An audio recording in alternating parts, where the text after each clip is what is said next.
1 minute. 1 minute.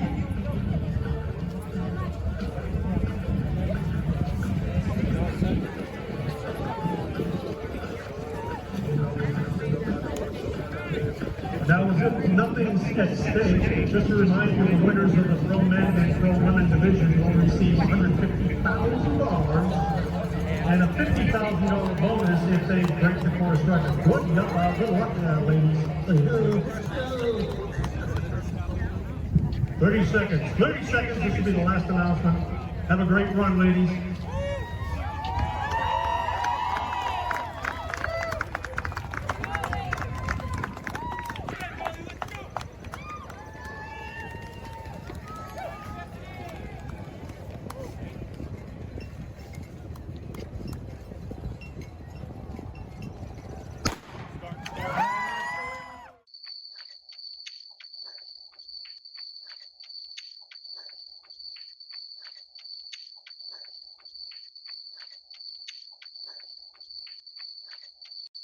If you hear the dogs, keep going. If you see the torches in the woods, keep going. If they're shouting after you, keep going. Don't ever stop. Keep going. If you want a taste of freedom, keep going. With the adoption of the 13th Amendment in 1865, which abolished slavery, we were free to run. Chat.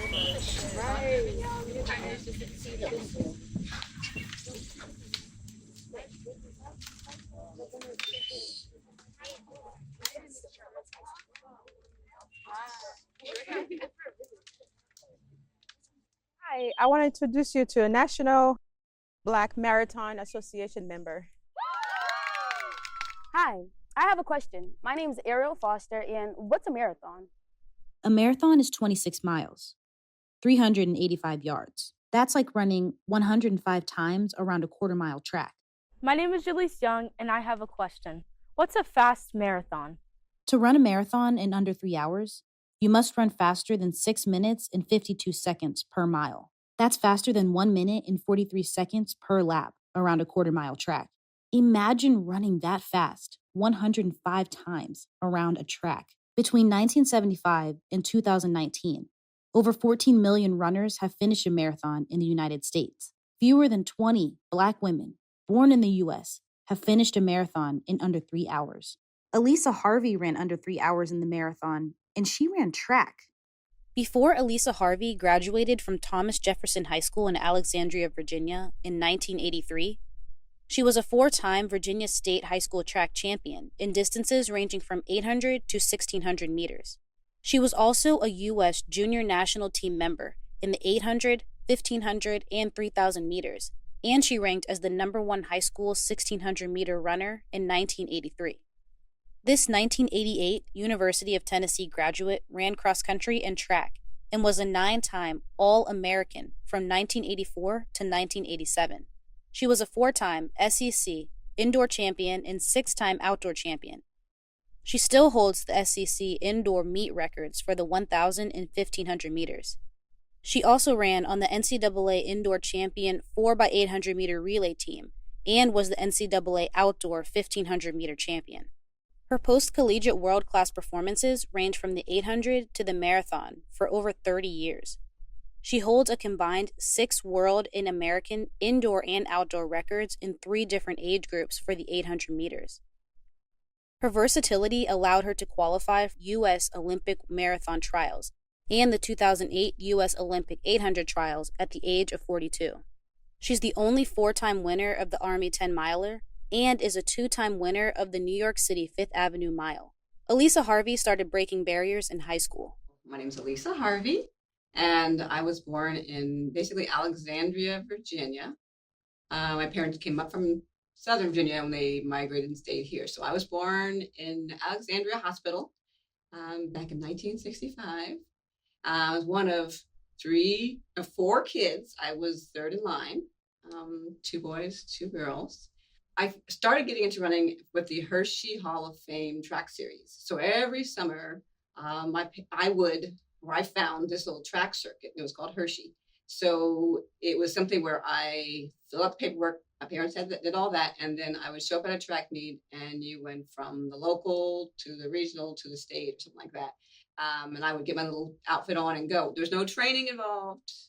I just, myself, my brother, one brother would run, and we'd sign up and go to the local high school and do the meets, and then I'd advance here and then I'd advance there. So that's how I started in track and field. I was always pretty active in running, or as a kid, I was always running around. I had 2 older brothers, so I was always kind of wiry and active and fighting with them sometimes. So going out and being active was no big deal, but I wanted to be a runner. And back in 1976 Olympics, that's about right. I saw the Olympic Games. I saw Nadia Comaneci. I wanted to be a gymnast. I also saw the track and field, and I saw that. So I wanted to be an athlete. I had an idea. When I first got into high school in the fall of 79, there was a cross-country team, but there was no girls. Yeah, there's no girls cross-country. So I decided with a few other girls, there's like 4 of us, to be on the cross-country team, to join it. Again, I wanted to run, and it didn't matter what it was at that point. So again, going backwards a little bit, when I went to Jefferson, I was really only a few Black African Americans in the school, just because of the demographics of the area. It was Northern Virginia. So I was the first Black cheerleader. I was the first Black, of course, on the track on the cross country team. I was first Black in the homecoming court. So I did that kind of on purpose, because I was, at that time, I was thinking, why aren't there any Black cheerleaders? I didn't want to cheer. There's nothing I wanted to do was cheer, but I wanted to be the first. I wanted them to have others on there that could cheer. I wanted to have some diversity. Even at that age, I saw the differences. And the reason I think that was because my mother integrated schools. And so when we grew up, she told us the story of how she was the first Black, one of the first 5 Blacks to go to her high school. Her and my father were at a Black school. Then her senior year, she got allowed to go to the local high school. Instead of traveling 50 miles to go to school every day, she went down the street. So that was an inspiration for me to see my mother was the first Black. She told about how she had, got called this, called that, and they had the National Guard and the whole 9. So when I got into high school, of course, I'm now in this area, and things have changed a bit, as far as I still got I got little incidents on the bus when I was a youngster in 3rd grade, a couple incidents. But at that point, I was always still aware of being in the African American, because I was the only one in the class, only one in the school, only one in the team. So it's always that. And so I wanted to make sure we broke in the homecoming court and the cheerleaders. And it is true to form. As soon as I tried out for cheerleading and made the team, I knew they would have to pick me, because I was just, this track star. So, anyway, so when I made the team, then other Black girls became cheerleaders at Jefferson. And same thing with the homecoming court. Once I put myself in there, then it happened. So I wanted to open the doors, and it did work. So that was why I did that. Hi, my name is Alisa, and I have a question. Who was the first one to break 3 hours? That would be Marilyn Bevans. Baltimore native Marilyn Bevans ran the first sub-3-hour marathon at the 1975 Boston Marathon in 2 hours, 55 minutes, and 52 seconds. This 1967 graduate of Eastern High School played volleyball because there weren't cross-country and track programs for girls. Likewise, she played field hockey at Morgan State College before graduating in 1971 because they lacked women's cross-country and track teams. She placed second in her first 2 marathons before winning 4 marathons out of 23 marathons she completed. She's the only African-American woman to place in 2 major marathons with second-place finishes at the 1977 Boston and Mayor Daley, later renamed Chicago, marathons. This same year, she was ranked in the top 10 women marathoners in the world. She had the distinct honor of being named a member of the USA unofficial team to the 2nd Women's International Marathon in Waldenau, West Germany. These series of marathons were to establish that women were capable of running marathons and that women's marathon should be an Olympic event. There were 45 finishers from 9 countries. This was the forerunner to the women's first Olympic marathon in 1980. Marilyn placed 16th in 3 hours, 10 minutes, and 16 seconds. As a high school coach, 2 of her athletes became Division I national champions. One became an indoor 3,000-meter champion, and the other young man was a 1,500-meter champion and a competitor at the 2021 USA Olympic Trials. What type of background does it take to be the first? My name is Marilyn Bevans, and I'm Marilyn from Maryland. I was born in Baltimore, Maryland. I grew up in Baltimore City on Buxton Avenue till we moved where we are now. And my mother liked for me to go to camp in the summer. And I went away to a camp near Norfolk, Virginia for a few years. And it was located near the Blue Ridge Mountains. So I got to always be outdoors, in the woods with the insects and just get to run. It was a good experience because you just enjoyed being in the country and picking blueberries. And then you see a snake and you run out first from the patch and everybody know there's a snake. So I was always active, and then I was a little too old to go. I didn't want to go. For the 2 months, the camp, literally my mother had to go to a camp. Well, you got there before July the 4th and you got back just in time to start school. But when I stopped going to the overnight camp, I would do day camps and I would walk down. My parents would take me down to Drew Hill Park, and then I would be at the camp, the day camp, the Y camp. Then I would walk back home, and I remember a lot of walking. So I did a lot of walking, did a lot of camps. I remember that, and that was kind of fun for me. And one thing we did as PE majors, we did a lot of different activities, different sports, so we can learn about them to teach. Tarzan movies, and Tarzan would swing from vine to vine. Well, they had traveling rings. And I was pretty strong because I remember even taking tennis at one of the camps, and the teacher said how strong my arm was playing tennis. So I'm doing the traveling rings, and my arm popped out. It dislocated. It was very painful, and I had to go to the hospital, and I made the biggest mistake of my life, or one of the biggest mistakes. When the doctor tells you to do something, you need to listen. So the doctor says you can't use this arm for 2 weeks or 2 months. You need to not use it. Well, I'm trying to keep my grades up. So I went back sooner than I should have. And from that point on, the good Lord made sure that I would be a runner. I wound up joining the Baltimore Road Runners, and I will always give them credit with a few chosen friends for getting me to run, particularly the first Maryland Marathon. And at that time, some of the older gentlemen said, "Come on, Marilyn, go with us. We can do a nice, easy 20 miles, and we'll get you ready for the marathon." I said, "Okay, nice, easy, that's fine." And I started running with them. And, it was just a blind leading the blind, getting the distance in. At that point, it was so far beyond what we're doing now. I mean, we had no water bottles. We had no thing on our hip. We would go and stop at a spring. We used to have some natural springs where you could just go drink the water. Now, of course, you can't do that because something's in the water. You got to buy the spring water in the store. But anyway, we would stop at a police station or a fire station. They'd let you go and drink water. And we had those spots on the way, and we would drink and run. And we would start from where the Maryland Marathon, we first had the Maryland Marathon. He started at the Old Memorial Stadium, ran all the way out to Pierce Plantation, turned around and ran back. So it was 13 out and 13 back. It was extremely hilly. But the Baltimore Road Runners, some of those older gentlemen would have me run with them.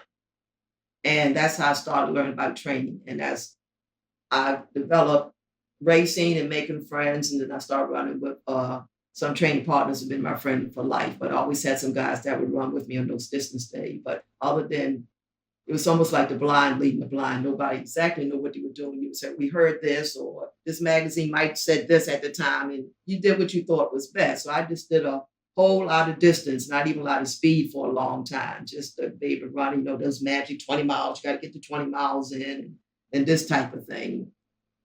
And we just did the best we could that way.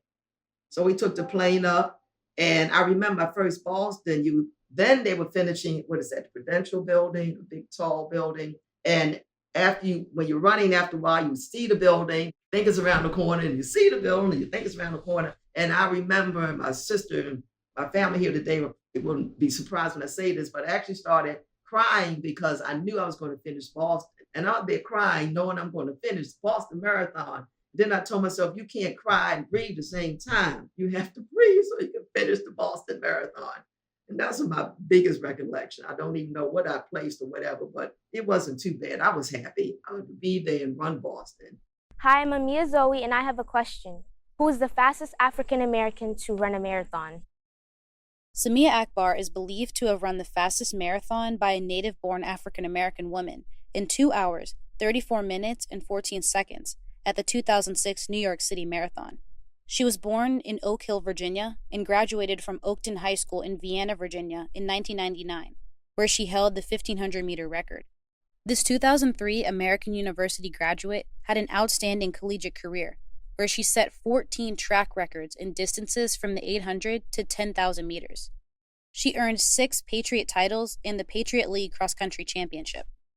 During her professional running career, she represented the USA on various international teams. She won the 2009 Army 10-miler in record time and won the 2008 National Half Marathon and 2013 Nike DC Women's Half Marathon. Despite her hard work and accomplishments, people couldn't believe that an African American woman could achieve these goals. I ran indoor and outdoor track my freshman and sophomore year in high school, and I didn't do cross country, even though, like I said, I was a mile or 2 miler until my junior year in high school. And that was after a couple years of my coaches really becoming exasperated with me, saying, Samia, you've made all this progress from your freshman to sophomore year in these events. People who run the mile and the 2 mile, they all run cross country. And finally I said yes. And this was my sophomore year, actually. I went out for the cross country team, and my buddies on the team were like, hey, where were you? Practice in August, our first practice was today. And I was like, what? School doesn't start until September. And they were like, right, cross country season is starts in the summer. And I was like, this was a mistake. And so I remember I never dropped out of any races officially in my life. I had one race, the Adidas high performance meet, Icon Stadium, where my coach pulled me off the track during the race, but I never made that decision for myself. And so I'm just not a quitting person, but that was actually the first time in my life, and one of very few times, where I remember going to the coach and being like, you know what, I have a part-time job right now, and I think I'd rather just do that, after a week of practice. And I got there and we were running through the neighborhoods. Practice was not on the track as I was familiar with. We were running through grass fields around the other sports. And I was like, what is this? I hate it. This is grass, We were doing these we used to go in this road that was close to Oakton High School called Oak Valley, and it had a lot of hills, and it was a 5-mile run. And we would do these pickups where, everybody would run in a line and the person in the back would have to lead for a time. And I remember being really impressed with the older girls, and eventually I got to like that kind of run. But that first week of cross country, the combination of all of those things, being at the school before it started, I was like, don't you guys want to enjoy your summer? Do your parents take you on vacation? Don't you want to go do something fun and see your cousins? Because my family's really close. So I always had fun things to do in the summer. And the whole idea of cross country was very off-putting, knowing that you do your training in the summer and then the cruel surprise is that your competitions happen in the dead of what feels like winter, at least in Northern Virginia it did, all of those things were things that initially I was like, oh, this isn't for me. And then, I guess I don't really know what happened, what clicked. I think part of it is that I'm extremely competitive, and I didn't want to miss out on the opportunity to get the strength in. And once I did do cross country in high school, I saw a lot of progress in these events that I cared about. I was very competitive at a state level in those events. And it made me feel like it was, the juice was worth the squeeze, this wasn't. And so I remember totally, by the time I finished high school, I remember having a lot of love in my heart for cross country as a sport. And actually, that's what helped me going forward in college, and eventually making a world cross country team, is really putting in the work that time of year. Hi, my name's Abby, and I heard that Alicia Keys ran the marathon. Have any other musicians ran the marathon before? Michele Tiff is a trained musician and the first Black woman to qualify for and to run in the U.S. Olympic Women Marathon Trials in 1984. This Cleveland native and 1969 Shaker Heights High School graduate earned her Bachelor of Music in Piano from Curtis Institute of Music in 1974.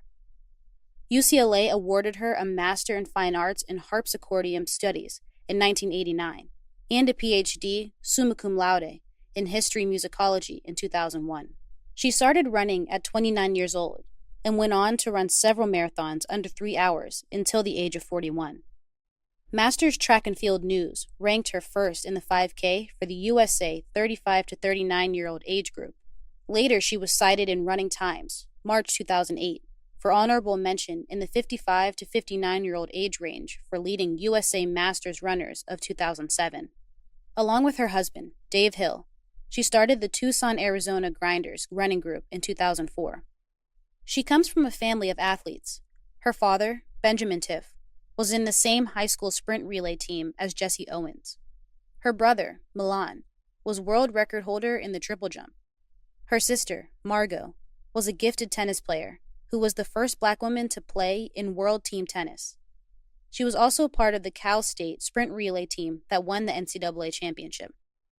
The same passion and determination which was used to pursue her musical aspirations were used to pursue qualifying for the first U.S. Women's Olympic Marathon Trials.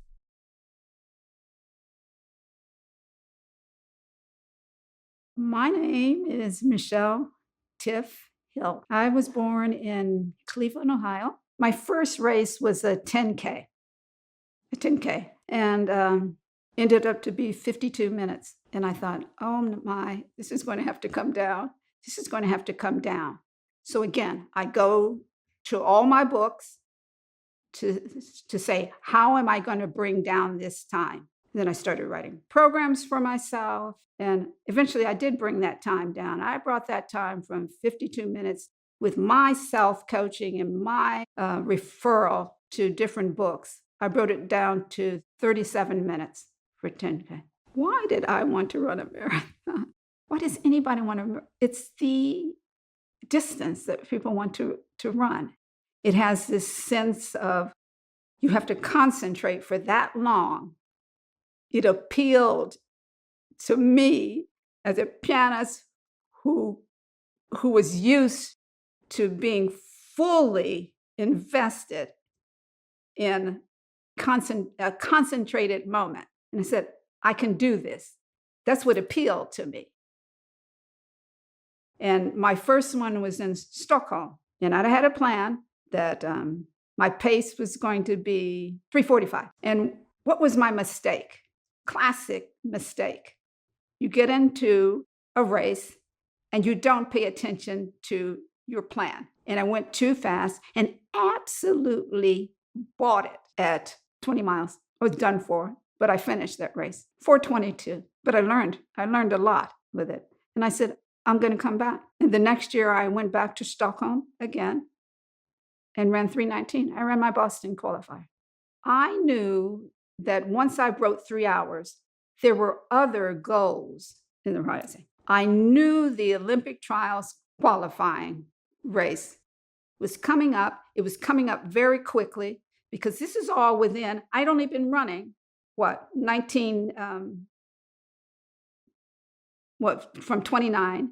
It's coming very quickly. I had to qualify by a certain time. The time frame was shortening and shortening and shortening. And I had met a really good coach that saw me in a race. And he thought I ran really easy. And he said, do you want to coach? I said, are you offering? He said, yes. And I said, well, for one thing, who are you? Who are you? And he had such a stable of elite runners that it was unbelievable. I said, if you have these people, why in the world would you ever take someone who's just broken 3?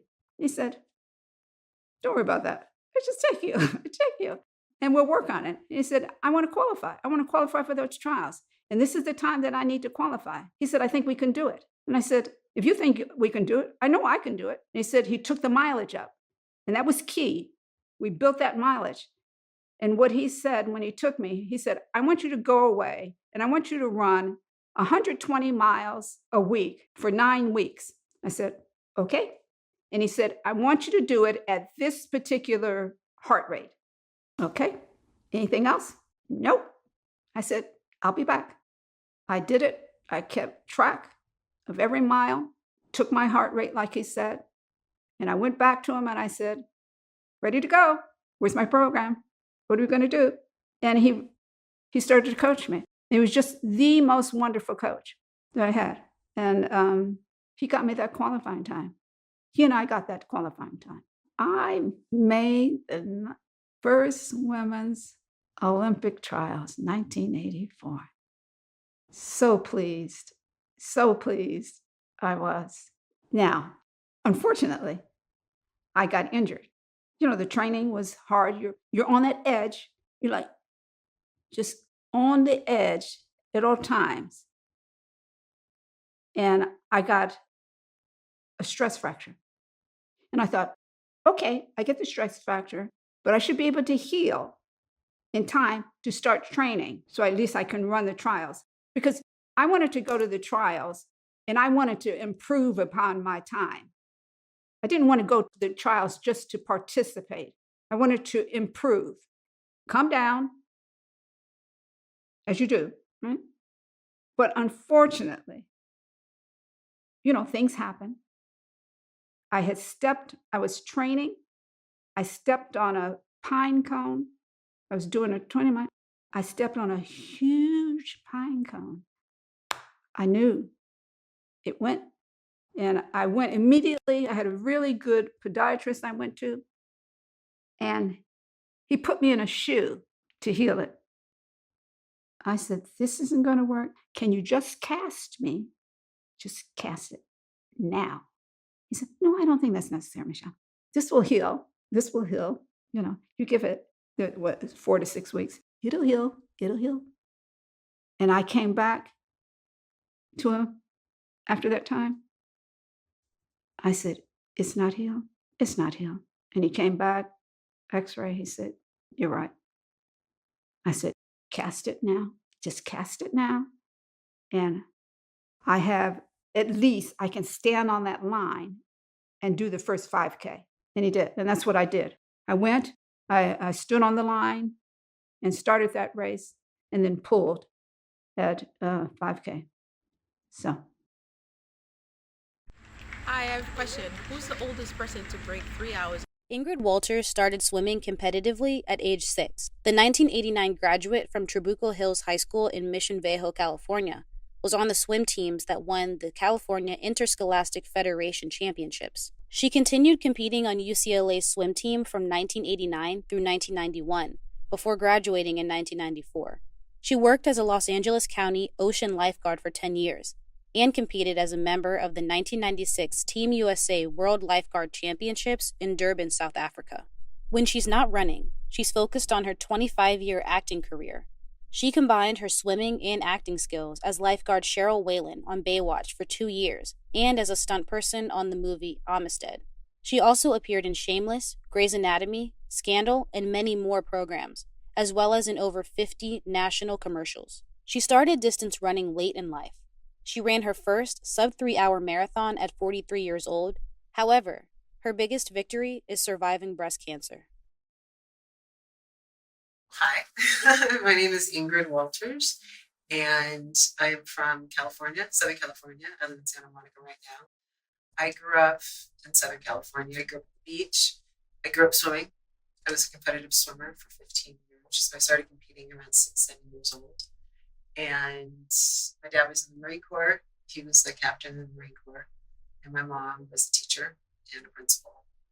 And we moved around a lot growing up, but our home base was Southern California because my dad's born and raised in Los Angeles. So it's kind of, we always remained in Southern California. So went to high school in Mission Viejo, which is in South Orange County, and I swam on the Nadadors, which is a pretty prominent swim team in the swimming community. A lot of swimmers from all around the world come to this swim club to train. So I was fortunate enough to swim with them when I was growing up, and I went to UCLA. I swam there as well. I swam my first 2 years, and then I was done.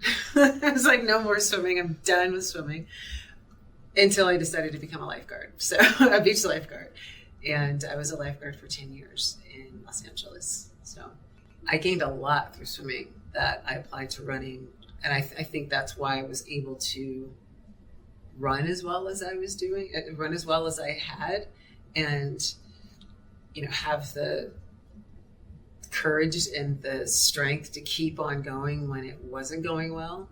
And I think also physically, your lungs, when you're swimming at that young age, and you're swimming every day. Swimming is a year-round sport, so it's not something that's just seasonal. And when you're doing it for that many years, you develop pretty strong lungs, and you don't really get injured. So I kind of went into running with strong lungs and no injury. So, as opposed to a lot of people that ran track in high school or youth club running, and they've been running for as long as I've been swimming. So they've got 15 years of running on their legs, when I had maybe, 5 or 6. And so I think the discipline of 2-a-day workouts for swimming, because that's what you do. You start doing 2 days. We started when you're 13, and you're swimming before school and then swimming after school, and you have swim meets on the weekends.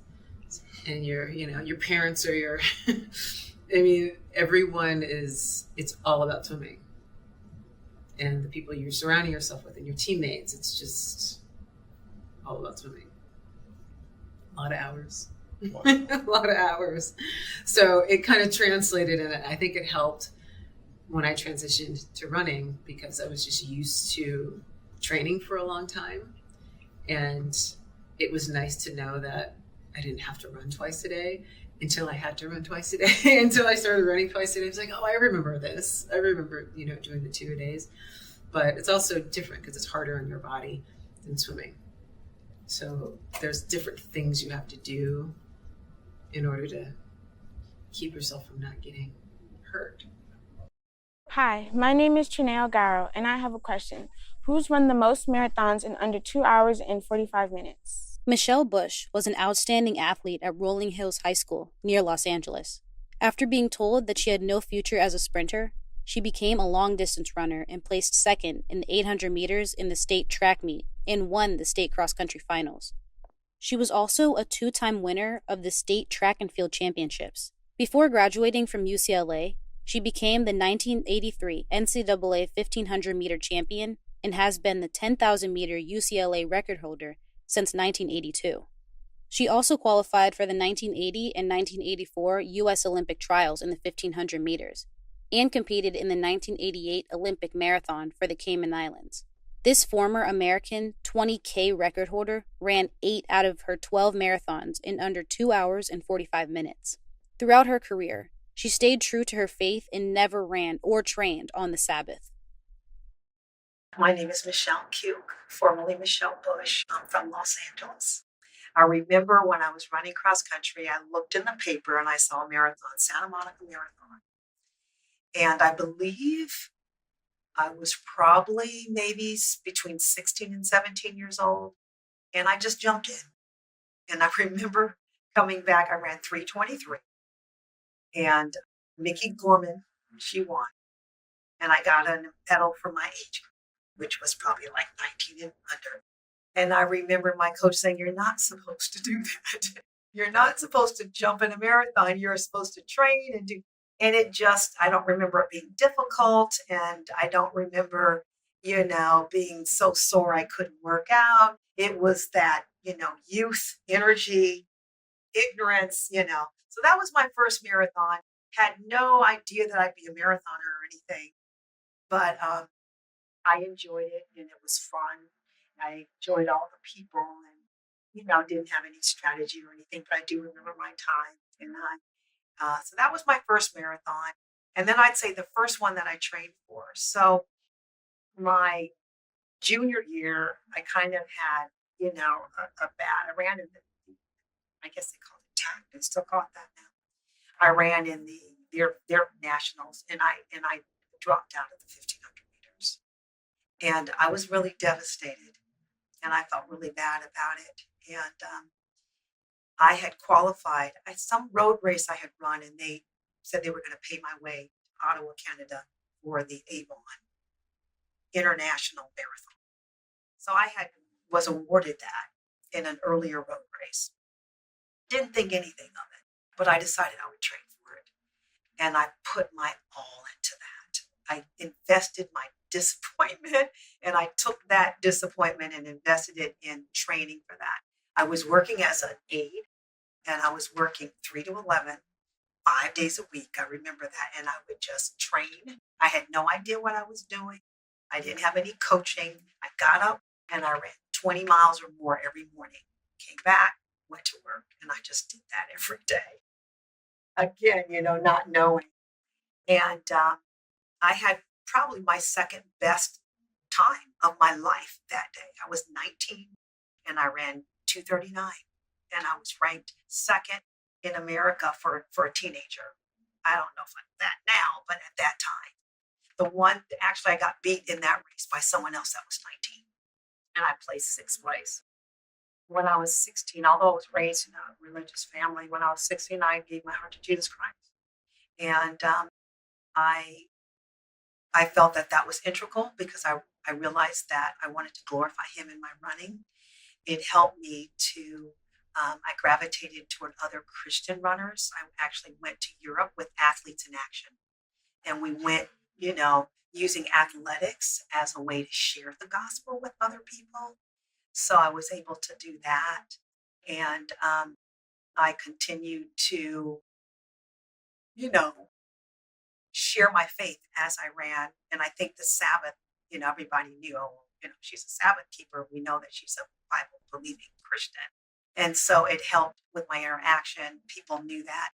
They would make jokes. They'd say, I would fly to a race, stay in a hotel. I'd get there on Friday. And they would be like, she's gone to church Sunday. Wherever we were, I could always go to church. She's gone all day.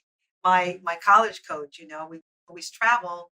And he said, I don't have to worry about there on Saturday. She would just call the church. Someone would pick her up and she would, so I could fellowship anywhere. When I went to international races, a lot of times they would have, where the Christian athletes would come together and worship together. So I would go to those meetings. So my faith was really important. I eventually married a minister, and we did ministry together. We respect people's faith, so we didn't push anything on anyone, but we wanted to let people know that we were believers and that it helped us to love others and care about others and feel a sense of unity. So I didn't have that animosity or that competitiveness where you're an enemy because I want to be you type of thing. So it got rid of that. Hi, I'm Addison Blodgen. I have a question. Who is the youngest one to win the marathon? Ella Willis, a Detroit native, ran cross country in the quarter and half mile in track for Pershing High School before graduating in 1976. A few months after graduation, her mother urged the 17-year-old to register for the local Motor City Marathon, which later became the Detroit Free Press Marathon. She not only won, but went on to win this marathon 3 more times and held the course record of 2 hours, 38 minutes, and 22 seconds. She was later named the Detroit Free Press Detroit Athlete of the Year in 1989. She went on to win 7 out of 22 marathons and ran in the 2012 Olympic Marathon Trials. Her most amazing accomplishment was being the 2-time winner of the Ultimate Runner competition in 1986 and 1987, which consists of running a 10K, 400 meters, 100 meters, 1 mile, and lastly, a full marathon all in one day. She ran a sub-3-hour marathon during this competition. She's still competing and winning age group awards. My name is Willis-Glaze. I'm from Detroit, Michigan. And I've been here for about 20 years now. I run for Pershing High School back in the day when I was in high school. And then I went to Macomb College and competed with the runners. Basically, that's what my life is about, learning and examining things in life, Hi, my name is Sansa. I have a question. Who was the last one to break 3 hours? Sika Henry became the first African-American women professional triathlete in 2021. A triathlon consists of swimming, bicycling, and running. She was born in New York City and grew up swimming. In 2001, she graduated from Mount St. Dominic Academy High School in Caldwell, New Jersey, where she was on the swimming and track teams. While at Tufts University, she was a walk-on in track and became an NCAA track and field All-American before graduating in 2005 with a bachelor's degree in economics. Along with her triathlon accomplishments, she won the One City Marathon in 2015 and 2016. Your desire to pursue your dreams are tested when you must overcome a setback. Sika used one setback to motivate herself to achieve multiple goals. Triathlon is a complicated sport, and there's 3 disciplines and a lot of things that you need to learn. In addition to the 3 disciplines of swim, bike, and run, you have to figure out transitions, transitioning from the water to getting on your bike and putting on your helmet, and it's like all the little things that save time. Something as simple as figuring out the right shoelaces to wear to get your feet in and out quickly from the bike to the run.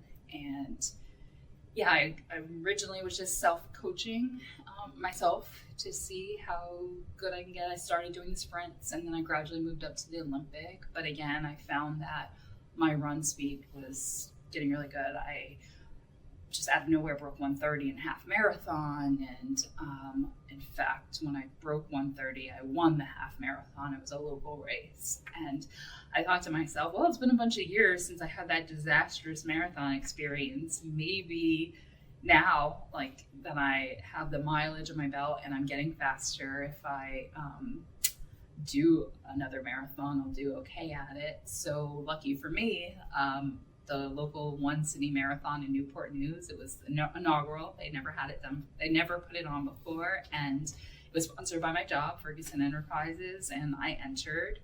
And my only goal was to finish and not hit the wall, not walk, get my nutrition down pat. And I started off slow. I started out with, I want to say there's a 3:20 pace group, and I went out with them through the first maybe 13 miles, and I felt incredible.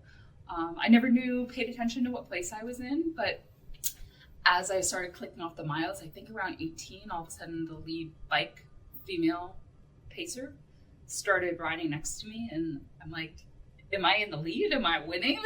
And they're like, yeah, keep going. Like, are you sure? They're like, yeah, keep going. So I'm just running, and as I'm running, people were like, yeah, first woman. And I'm like, this is incredible. I got to 20, and I kept waiting to hit that wall. And then I got to 23, and I still felt good. And then before I knew it, they had the finisher ribbon out, and I saw the clock clicking to 3 hours and 11 minutes. And I finished and I won, and I felt great the entire time. Completely different experience from my first one. It was a huge negative split, maybe by 7 minutes. So I knew that, I was capable of going a lot faster, and it was indescribable. Yeah, it was shocking. Hi, my name is Samia McClure, and I was just wondering, who's run the most marathons in under 3 hours? Shawana White has completed 16 sub-3-hour marathons, which is more than any other U.S.-born African-American woman. This Atlanta native and 1998 graduate from D.M. Thurell High School has placed 5th in Georgia's 3A division for the 800 meters. At the University of West Georgia, she was a 4-time All-Gulf South Conference athlete for cross country and placed 2nd in the Gulf South Conference in 2001 for cross country, before graduating in 2004. After college, she continued her athletic pursuits in South Carolina, where she was ranked as the top 25 female runner of all time at number 12. She completed 25 marathons, placed in 19 of them, and won 7, Her accomplishments truly support her self-described label of being a serial racer. I am Shawana White. I have run a total of 16 marathons under 3 hours. I'm originally from Atlanta, Georgia, but I currently reside in Columbia, South Carolina. As a child, I enjoyed going outside, playing with my friends, and running and playing basketball, kickball, all the things that kids do at that age. So I decided to run a marathon because I'm what people may call a serial racer. You know, that's somebody who loves to run a bunch of races. So I primarily run a race almost every single weekend. And one particular weekend, I ran a total of 4 races in 2 days. So on the first day, I ran a 5K, and then a few minutes, maybe 20 minutes after the 5K, I ran a 10K. And then after that, I ran a mile. All of those 3 events in one day. And I ran pretty decent times in all 3 events. And then the following day, I ran a half marathon. And at the time, I ran 1 minute away from my PR. So I was like, you know what? I'm going to see what this marathon is all about, because I thought people who ran marathons were crazy.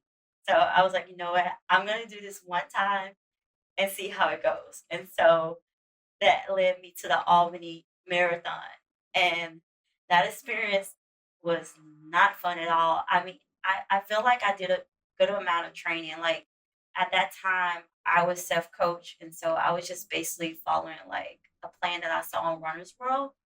And so, you know, I followed the plan to a T. And a lot of people were telling me that, you know, add your half, double that, and add 10 minutes. And so I went into the race thinking that what I could do. I didn't pay no attention to what my times were for my workouts. I was just thinking about that. And so, you know, I tried to hit that time, and then I basically just crashed and burned. And in that marathon, I walked the whole mile. And then once I finished the race, I was like, I'm never doing this again. And then after I cooled off, you know, I was like, you know what, I'm going to give this another chance. And all the people were telling me, you know, you Boston qualified. And I had no idea what that meant. All I knew is that I wanted to break 3 hours, and I didn't break 3 hours. So, you know, for them to say that Boston qualified at the time, I didn't know that was really special. And that was like a prestigious thing to qualify for Boston. So to do that on my first marathon, I was like, wow, that's pretty cool. My favorite race distance, and I can't believe I'm about to say this, is the marathon. And the reason I say the marathon, because I enjoy the slow grind to the pain versus in a 5K or 10K, the pain is there immediately. So I enjoy that slow grind to the pain. I currently set the South Carolina state record for age group 40 and the 15K, and I tied the record for the 5Ks. And this year, I'm trying to focus on trying to get the record for the 12K and the half marathon. Yeah, those are my 2 goals for the remainder of 2021. Keep going.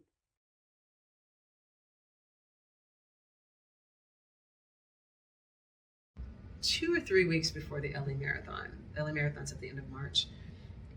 Beginning of March, I found a lump in my underarm. And I didn't think anything of it because I don't get injured. I don't, you know, nothing happens. That doesn't happen to me. It's just the lump. And I ignored it, and I thought, okay, after the race, I'll go get it checked. And then 2 weeks go by, and I come back, and I felt like it got bigger because I had gone to New York to visit friends, and I came back, and I was like, okay, maybe I should go get it checked out. And I got it checked out, and you don't ever think they're going to say that. You don't ever think you're going to get that word. And they did the biopsy, and she called me. She's like, okay, can you come into our office? I was like, just tell me over the phone, you know? Why do I have to drive all the way down there for you to, you know, just tell me that it's a swollen lymph node, you know? She's like, no, we like to talk to our patients in person. I was like, okay. And I walked in and she said, unfortunately, it's cancer. I was like, what? And I just kind of sat there stunned. And she had these computers up and, your breasts are on these computers. And I was like, are you sure those are mine? Are you sure those are mine? That's not, you don't understand what I just did, a few weeks ago. I didn't feel anything. She's like, well, you're not going to feel anything. It's not something that, So that kind of took away the grandma's marathon and my idea that I was going to try and qualify for trials because I wanted to get this over. I wanted to just start. I was like, okay, what do I need to do? There wasn't really any time to be sad about it because as far as I was concerned, I didn't feel anything. So if I just ran that time with cancer in my body, it's just, to me, it didn't make any sense. And so I had a double mastectomy 2.5 months later, and I started chemotherapy a month after surgery, like that September, finished in December, started radiation a month later, and I finished radiation in March of 2020. So right around lockdown was that, So it was actually the perfect time to get cancer. It was the perfect time. There was nothing going on. There were no races. I wasn't missing anything. I had all the time in the world to heal. I mean, I couldn't have asked for a better time to go through something like that. So I signed up for Ironman 70.3 Texas. I flew out to Galveston and I got in the water, swam, got out, got on the bike, and the course was very crowded. I was in one of the last waves, and I think I got about 4 miles into the bike course when I was told this, because I don't remember, but a competitor in front of me didn't look when they were passing somebody else, and they swerved in my lane, and I was going almost 30 miles per hour, and I swerved to avoid them, and I hit a median in the road and flew face forward into the pavement at almost 30 miles per hour, and I woke up hours later in the ER, and the doctors had explained to me that I'd been in a very bad bike accident, that I broke my nose, I had to get about 40 stitches to my face, and I knocked my teeth loose, and I had to get fitted for a splint eventually, and I temporarily had to move in with my family and go to tons and tons of doctor's appointments, and but I decided pretty early on, after I left the hospital, my dad asked me if you knew all this was going to happen, that you would end up having a horrific bike accident and that you'd end up broken in the hospital and it would take months to recover, but you would still go on to get your pro card, that you would become the first African American woman to get your pro card in triathlon. Would you go through with all this? And for whatever reason, I didn't hesitate, and I was like, absolutely, for whatever reason, this would be worth it, so I want to keep going. And the second thing that happened was I put my story out there publicly, and I shared pictures from my accident, and I got all sorts of mail and flowers, and some of the mail that I got was from African American children, and they're like, feel better, Sika, like we hope you come back. And I mean, it was just so sweet and thoughtful, and I had no idea how many people had been following my story, and it brought me back to my childhood when I was watching the Olympics, and Dominique Dawes was my idol, and she was one of the only Black girls out there, doing gymnastics at a world-class level and winning gold medal in Atlanta at the Olympics. And I'm like, gosh, I mean, obviously not at her level, but if I can be any type of influence for somebody else, then this is worth it. And even when it comes to swimming, if a kid wants to learn how to swim to try a triathlon eventually because they know my story and they see what I've done, then it's worth it. So yeah, kept going, hopped right back into it and got back into racing.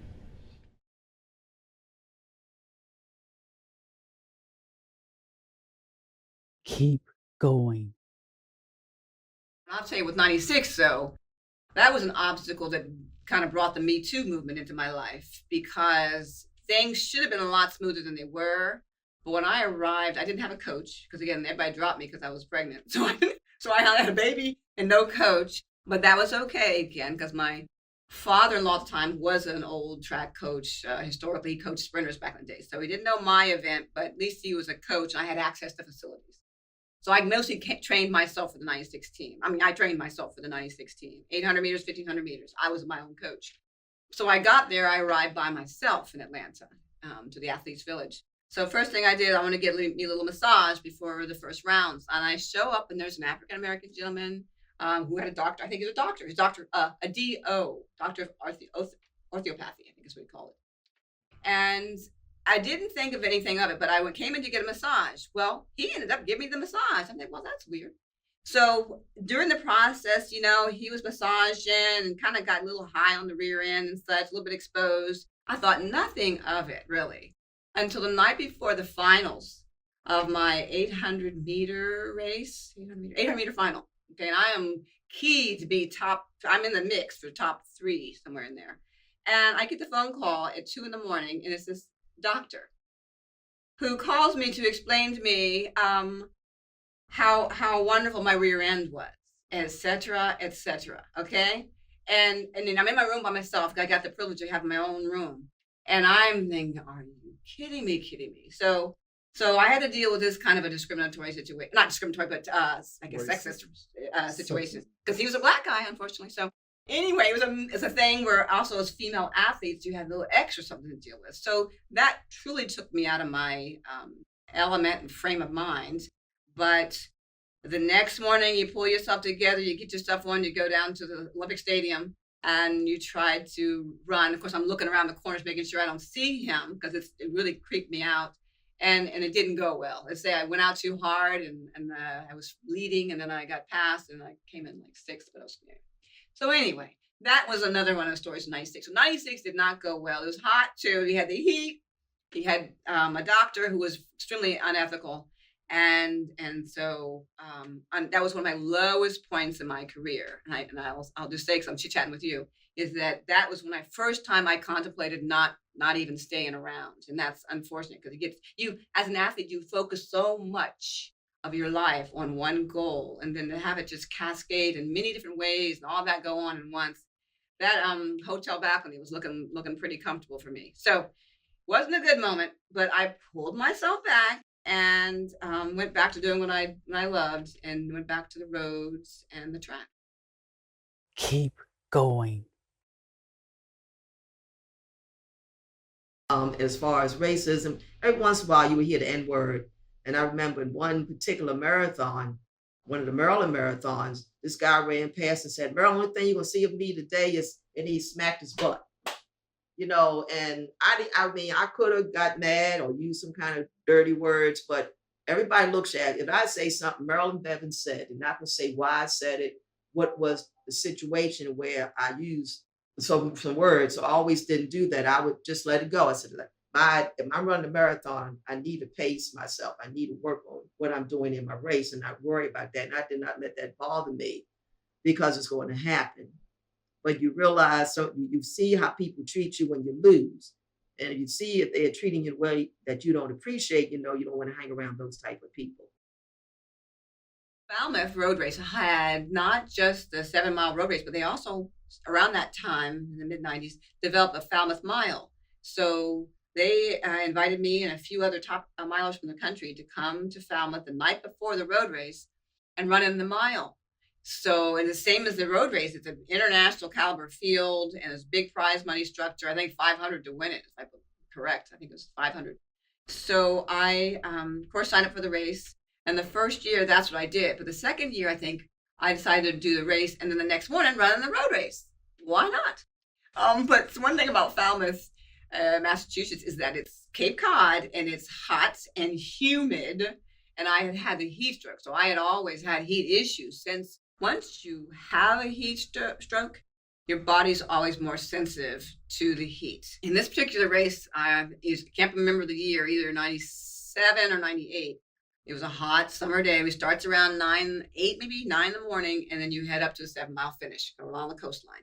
And eventually, around the later stages of the race, maybe 5-6 miles in, you go through neighborhoods. and you have people just out in their lawns, just randomly will hose down runners because they know how hot it is. And at this point in Falmouth's history, a lot of the African athletes had come to run and get that prize because it's good prize money. We're talking about over $1,000 or so to win this thing, and it went deep. So then they had like the overall money, and they had American only money. So you're still a chance you get some American only money. And this particular day, I was coming up still in the top 20 of the women, and it was hot. And I'm looking for the next water. I'm looking up ahead, seeing where's the next water. I see up ahead, there's a guy with a hose spraying all the runners as they come by. I'm thinking, oh, yes, as I get up to this. And as I get right up close to the spray, he pulls it from me. And I just keep on, because I can't miss a beat. I'm trying to get the lady in front of me. And I keep on going, thinking, wow, did that just happen? Did I just not get sprayed? So I still managed to finish the race, and so I think I got a couple $100 prize money too. But that was a really, for me, it was a stunning and just disappointing experience. I ran again one of the major marathons, and I had a friend. Had a key into all the after parties, which are fun. All the after parties with the different athletes from all over the world. And we went to one after party. You know, she said, here, we got tickets. She gave him the tickets. She got in. The guy put his hand out at me and said, we don't want the N-word. I said, oh my God, this is supposed to be the running committee, the community. I think they're supposed to be so, what? With the different types of people, we come together, and this. Put his hand out, and said, no. And then I think an N-word never came up very much. I mean, people thought it, but directly say it to me.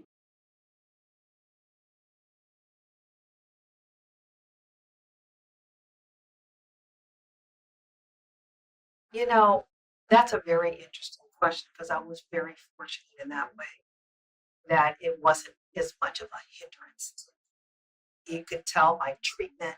You go to races and you want to, you're staying at these hotels and people are like, why are you here? Or you get up in the morning to go running and you're in sweats and they don't feel you belong. Or you travel with other athletes that are Caucasian and they get treated better. And, so I had that type of thing, but it wasn't limiting to me. I did run one race where they wouldn't pay me the prize money. And they paid the person behind me. And I was like third and they were fourth. And I had to fight for them. And I knew that was, some racial thing. Called them and they were like, it wouldn't work with me. But then finally, the governing body said, we won't sanction them if they don't pay. And nobody will now do this. So that took me out. Okay. So, it was more like that, the way I was treated or the surprise that you won. So USADA showed up to my house because, before they showed up to the house, one of my friends, they called me on the phone to tell me that, Shawana, people are saying that you're using drugs. And I was like, you gotta be kidding me. Like, no, I just work hard and I just run a lot. Sometimes I run doubles. And I run a lot of races. So, between workouts and races, that's how you do it. And so I was thinking like that was just so crazy. One day, I got a knock at my door. It was like about 9:00 at night. They came to my house, and at first I was nervous because I was like, "Are these even real USADA agents?" Because I know they come at different times of the night to test people. I do know that, but I was scared that maybe somebody was trying to set me up and make it seem like I did something wrong. But unfortunately, they turned out to be true agents. because at the time I had a friend that knew somebody in Black Men Run who knew somebody, that knew to verify that they were real agents. And then later I got the letter stating that, that I didn't have anything in my system and that thank you for being a clean athlete, that type of letter. So the reason I say this is because the fact that I race a lot of races every weekend, and people think that's impossible. But however, I have a friend who is white, and we pretty much go to all the same races together. And USADA didn't show up at her door, so I don't know. That's just me just assuming, and I don't know if that could really consider a racist moment. But in my heart, I feel like it was because she ran the races. She came in the top 3 just like me, and nobody never showed up to her house to this day. Keep going.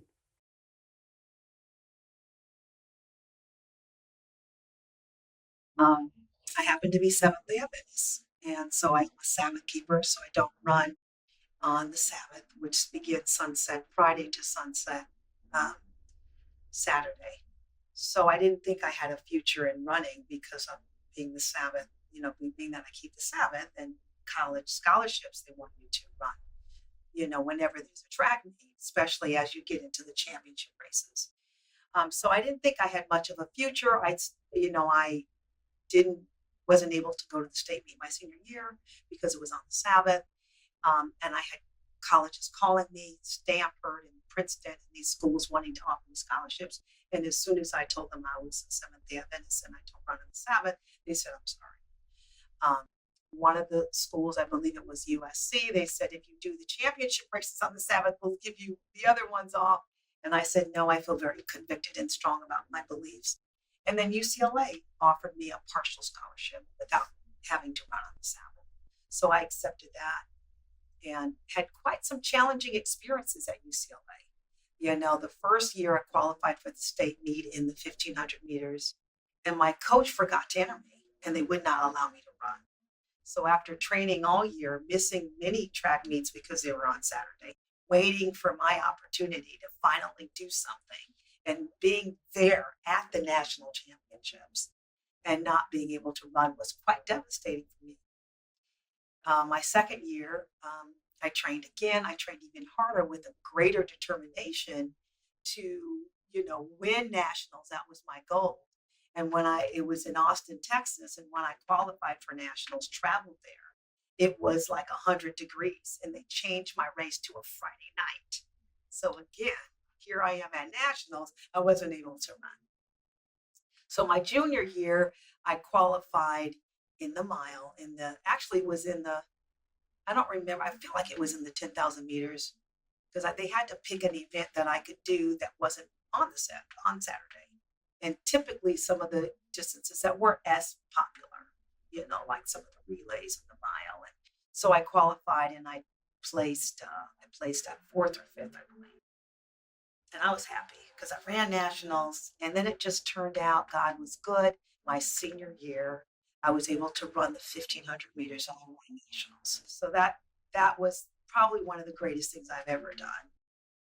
Prize money was becoming popular. The prize money was also, you could run track and never get a dime, but with the road running, I was beginning to, because you couldn't get all elite athletes together. So I was always going to get in the top enough to get prize money because it would go 10 deep. So that was another thing that helped me to transition, because I was able to really run full time. I didn't work. At first it was as a student, and then even as I became a nurse, I really ran most of the time, winning prize money. I had sponsorships from Adidas and Nike, and Adidas gave me funds. So I was able to run full time. So it just was perfect. And as I was aging, the tendency during that time was, as people got older, they started to do longer distances. So it just was perfect as I was getting older, getting compensated, and finding that it was fun traveling and everything. Yeah, it was really fun. Keep going. Black folks are inviting and warm and amazing in so many ways. But I know growing up, I didn't always feel like I was like a part of like the beauty standards for a Black woman, because I'm naturally like a pretty narrow, angular, lanky, skinny person, and so there are a lot of things that running helped me with in that regard, as far as just like feeling really comfortable, feeling excited about like how I feel about how I look and not how other people feel about how I look.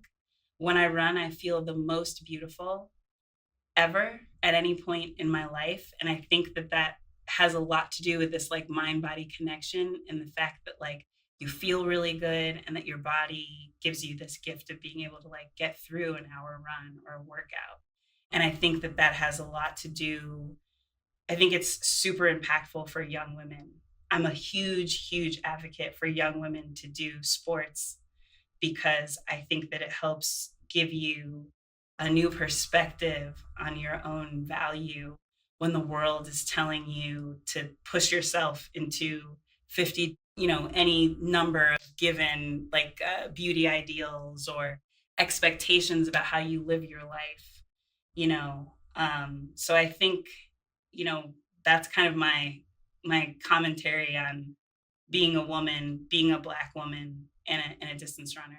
It's a lot of different, intersectional things. I love to see more people of color running. I just love it. And the more, the merrier. I had long hair for a long time. It's hair business. Long hair for a long time. I cut off all my hair to the shock of my mother. I walked in, it was gone. I said, look, I run twice a day. It's a distraction. It takes a lot of care. I don't have the time. I'm trying to do something here. I don't have time. And people's reaction to me, people need to be more sensitive to things that they say about you. They call me a boy. They call me a boy. I got such a reaction from just cutting off hair, which I still wear very short to this day. I could grow the hair back. But that's another lesson that I learned. You can't allow people just to be so insensitive with comments that might bother you. Do not think that something like that wouldn't bother me just because of this. So, if you feel you have to trim your hair down in order to get the 100 miles in or whatever, make it easier on yourself, do it. Don't listen to other people's opinions. I knew I wasn't a boy. I know I'm not a boy. I know I'm not a boy. Okay? But the reaction was just immediate from others in the comments. And that I've never appreciated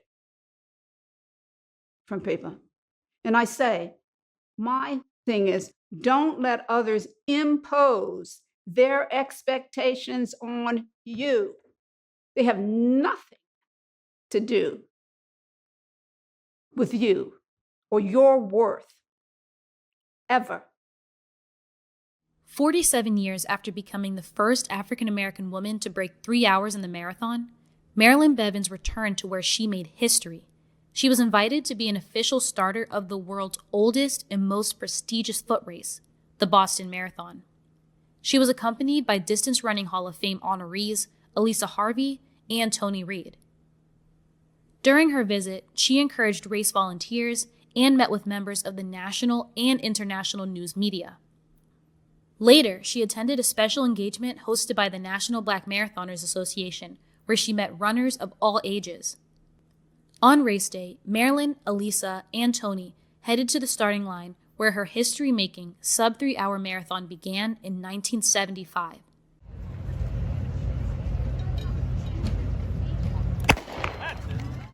Thank you, Marilyn Bevans, for being the first trailblazer. Gracie Gonzalez set the Alabama state record in the 800 meters and 5K road race for girls 5 years old and under. Her 5K world record time is pending certification. I want to break 3 hours.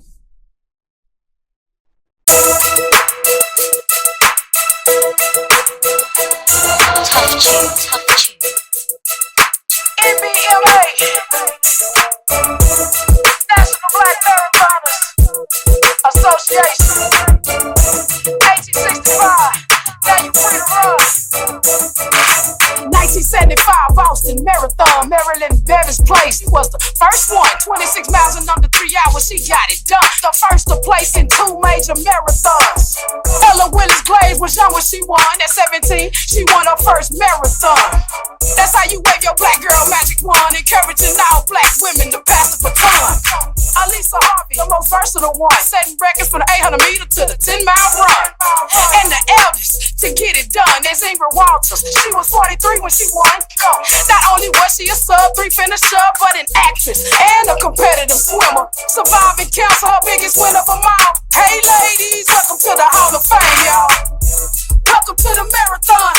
14 million ran, 20 got it done. Black women, let's show them how to run. Life's a marathon, and now you free to run. Welcome to the marathon. 14 million ran, 20 got it done. Black women, let's show them how to run. Life's a marathon, and now you free to run. She won the white with the most sub-3s. Not 5, not 10, but she ran 16. 385 yards, do you know what that means? To overcome all obstacles to succeed. Michele Bush-Cuke, the most sub-245. Michele Hill ran in the first Olympic trials. Beating sexual, racial, and medical trials to triumph over life and that 26 miles. Samia Akbar, fastest native-born marathoner. Seeker Hero, the latest sub-3 finisher. And the first black pro triathlete. Inspirations for African-American girls who compete. See these women, they are more than athletes. In such a demanding sport, they are the elite. Each and every one of them did they thing. Hey ladies, welcome to the Hall of Fame. Welcome to the marathon. 14 million ran, 20 got it done. Black women, let's show them how to run. Life's a marathon, and now you free to run. Welcome to the marathon. 14 million ran, 20 got it done. Black women, let's show them how to run. Life's a marathon, and now you free to run. Welcome to the marathon. 14 million ran, 20 got it done. Black women, let's show them how to run. Life's a marathon, and now you free to run. Welcome to the marathon. 14 million ran, 20 got it done. Black women, let's show them how to run. Life's a marathon, and now you free to run.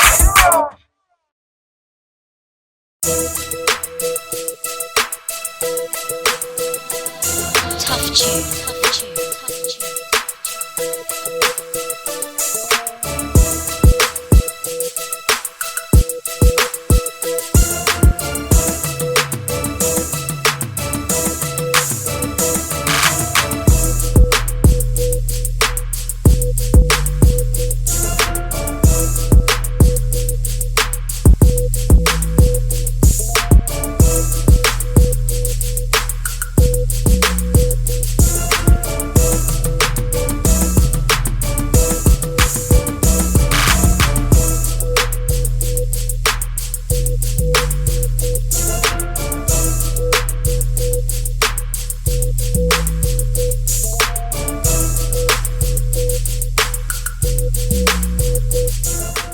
Goodbye.